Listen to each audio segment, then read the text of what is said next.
இந்த வார்த்தையை ரப்பு மீது கொண்ட காதலை கலந்து, அவன் மீது கொண்ட முஹப்பத்தை கலந்து உங்கள் வாய் வழியாக நீங்கள் வெளிப்படுத்தக்கூடிய நேரத்தில் அல்லாஹ் அதை கல்புக்குள்ளும் இறங்க வைத்து, உங்களுடைய வாழ்க்கையிலும் இறங்க வைத்து, பிறரிடத்தில் எந்த நேரத்திலும் எந்த காலத்திலும் தேவையாகாத அற்புதமான தன்மை அல்லாஹ் உங்களுக்கு தந்து விடுவான். ஏன்னா அவனுக்குரியவங்க நீங்க, அவனுடைய இஸ்மை நீங்க ஓதிருக்கீங்க. ரஹ்மானிர் ரஹீம். கண்ணியத்திற்கும் பெரும் மதிப்பிற்கும் உரிய எல்லாம் வல்ல அல்லாஹ்வின் நல்லடியார்களே, அல்லாஹ் உங்களையும் என்னையும் அவனுடைய அன்பெனும் அரவணைப்புக்குள் கொண்டு வருவானாக. அவனால் கைவிடப்படாத மக்களாக அல்லாஹ் உங்களையும் என்னையும் காலம் முழுக்க அல்லாஹ் ஆக்குவானாக. உயர்ந்த சொர்க்கத்தில் அவனுடைய புகழை, அவனுடைய ஹம்தை பறைசாற்றி மலாய்க்கத்துமார்களுடைய நெருக்கத்தை, இன்னும் நபிமார்கள், இன்னும் நல்லோர்களுடைய நெருக்கத்தை பெற்ற மிகச்சிறந்த சொர்க்கவாதிகளாக நாளை மறுமை வரைக்கும் அல்லாஹு தஆலா அவனுடைய அன்பை நமக்கு நசீபாக்கி நீடிக்க செய்வானாக. ஏன்னா உலகத்தின் வாழ்க்கையில் அவனுடைய அன்பில் அகப்பட்டு கொண்டவர்கள் மட்டுமே துன்பம் துயரம் வந்தாலும் அதிலிருந்து எழுச்சி பெற்று, அதிலிருந்து மீட்சி பெற்று ஒரு அற்புதமான வாழ்க்கையை அவர்கள் வாழ்கிறார்கள். அவனுடைய அன்பெனும் வளையத்திற்குள் இருந்து தூக்கி எறியப்பட்டவர்கள் நல்ல வாழ்க்கையை பெறுவதில்லை சகோதரர்களே. வாய் வார்த்தைகள் தடித்ததாகவும் செயல்பாடுகள் ஷைத்தானியத்தானதாகவும் மாறிவிடுகிறது. ருபூபியத் என்று சொல்லக்கூடிய ரப்பை சார்ந்த தன்மைகள் அவனில் எடுபட்டு போகிறது.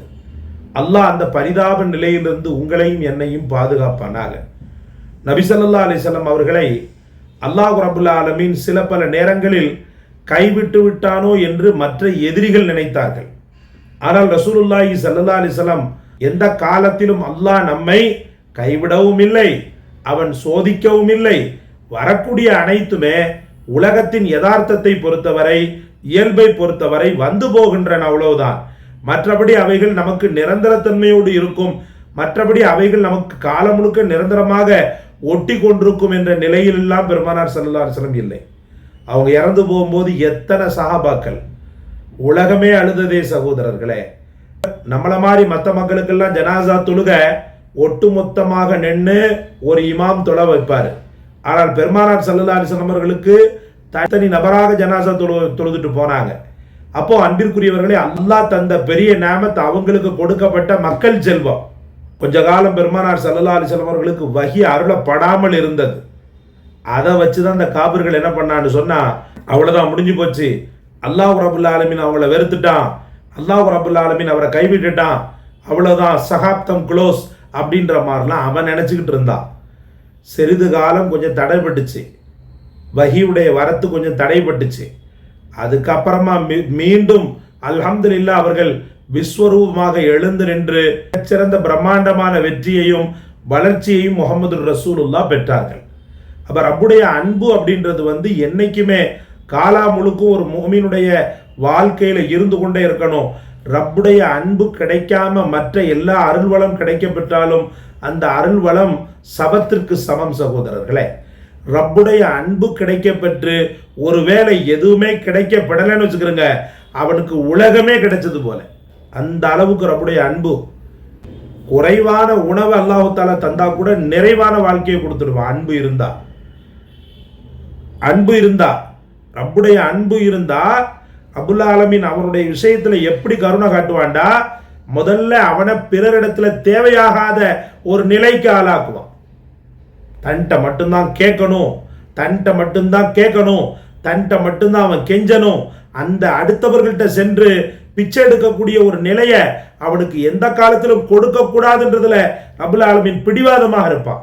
இன்னைக்கு எத்தனையோ பேர் ஐங்கால தொழுகையிலும் ஷரியத்துடைய வாழ்க்கையிலும் இபாதத்துடைய விஷயத்திலும் அல்லாஹ்வுடைய சட்டதிட்டங்களை பேணி நடப்பதிலும் ஆத்ம சுகம் கண்ட மக்களை எத்தனையோ பேரை நம்ம பார்த்துருக்கிறோம்.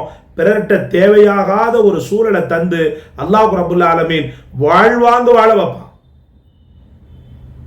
ஒரு மூமின் அல்ஹம்துலில்லாஹ் தொழுது கொண்டிருந்தார். ரொம்ப ஒடிசலான தேகம், அவரை பார்த்தாலே பரிதாபம் வரக்கூடிய ஒரு தோற்றம். ஒரு காலகட்டத்தில் என்கிட்ட ஓதணுன்றலாம் சொல்லி ஆசைப்பட்டார். அதுக்கப்புறமா அவருடைய தொடர்பு இல்லை. திடீர்னு நம்ம பள்ளிக்கு வந்தார், தொழுதுகிட்டு இருந்தார். அப்போ நான் அவரை விசாரித்தேன், எங்கே தம்பி இருக்கிறீங்க இப்போ அப்படின்ட்டு. நான் ஹசரத் உங்கள் வீட்டு பக்கத்தில் இங்கே சாதிக் பாஷா நான் இருக்கு வந்துட்டேன் கொண்டுட்டேன், என் குடும்பம்லாம் இப்போ அங்கே தான் இருக்குது, எப்படிம்மா எங்கே இருக்கிறீங்க, ஒரு ஜவுளி கடையில் நிற்கிறேன், வாழ்க்கை சூழ்நிலையெல்லாம் எப்படிம்மா போய்கிட்டு இருக்குது அப்படின்னு சொல்லி சொன்னேன். அல்ஹம்துலில்லாஹ் ஹசரத் நல்லபடியாக போகுது, ஹசரத் நல்லபடியாக போகுது. அதுக்கு பிறகு எனக்கு மனதில் ஒரு அவருக்கு ஏதாவது ஒன்று பண்ணணும்னு சொல்லிட்டு எனக்கு ஒரு நாட்டம். அல்ஹம்துலில்லாஹ் அந்த ஒன்றை கருத்தில் கொண்டு ஒரு நல்ல ஒரு ஜீவன் எனக்கு ஒரு ஏழைக்கு கொடுத்துருங்கன்னு ஒரு சின்ன ஹக்கை ஒன்று கொடுத்தாங்க. அதை அந்த ஏழைக்கு கொடுக்கணும்னு சொல்லிட்டு மனதை நாடிக்கிட்டு இருந்தேன். நாடிக்கிட்டு இருந்த நேரத்தில் அவரை திரும்ப சந்திக்கின்ற போது அவர் என் பக்கத்தில் வந்து நல்லா இருக்கிறீங்களா ஹசரத் சொல்லி கேட்டார். நல்லா இருக்கிறமான்னு சொன்னேன்.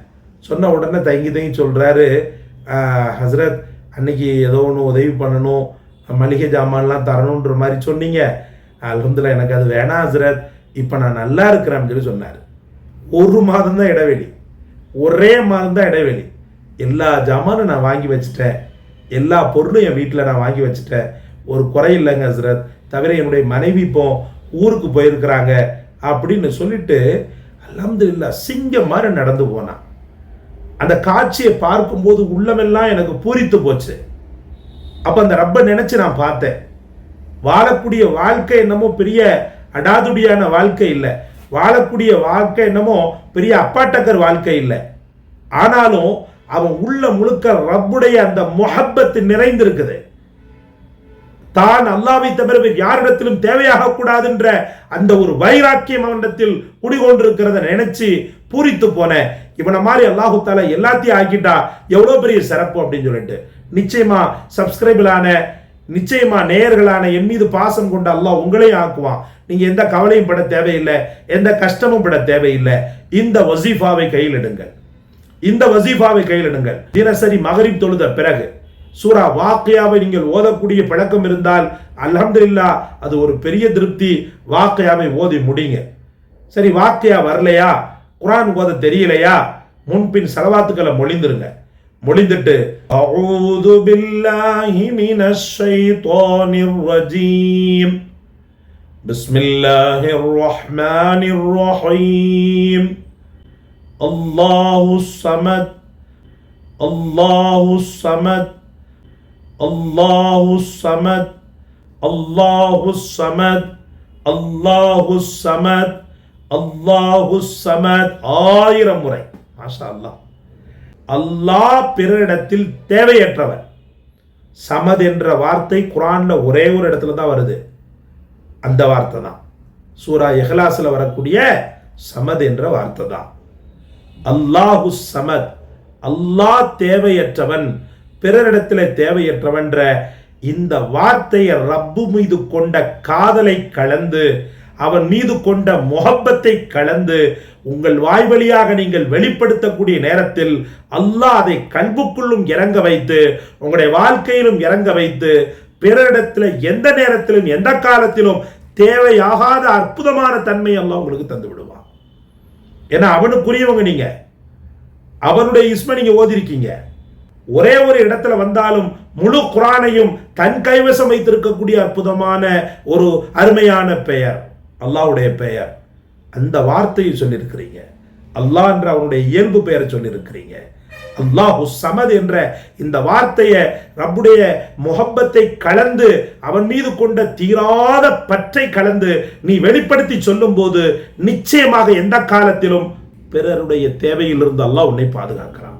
செல்வ சீமானாக உன்னை ஆக்கிறான், ஆரோக்கியத்தில் உச்சத்தில் வைக்கிறான், குடும்ப மகிழ்ச்சியை உனக்கு தாரான், ஐங்கால தொழுகையை தொழுதுட்டு தெளிந்த நீரோடையை போன்று உன் வாழ்க்கை சுமூகமாக செல்லக்கூடிய ஒரு தௌஃபீக்கை அல்லாஹ் தந்து விடுகிறான். அல்ஹம்துலில்லாஹ். அல்லாஹ் உங்களுக்கும் எனக்கும் அப்பேற்பட்ட பிரியத்திற்குரிய பாசத்தை அல்லாஹ் அவனிடமிருந்து தந்து உலகத்தின் எந்த தேவையுமற்ற நல்ல ஒரு செல்வந்தர்களாக பரக்கத்தானவர்களாக ஆக்கி வைப்பானாக. இந்த காணொளி உங்களுக்கு பிடிச்சிருக்கும்னு நினைக்கிறேன்.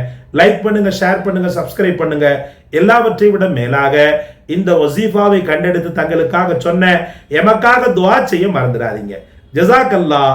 அஸ்ஸலாமு அலைக்கும் வரஹ்மத்துல்லாஹ்.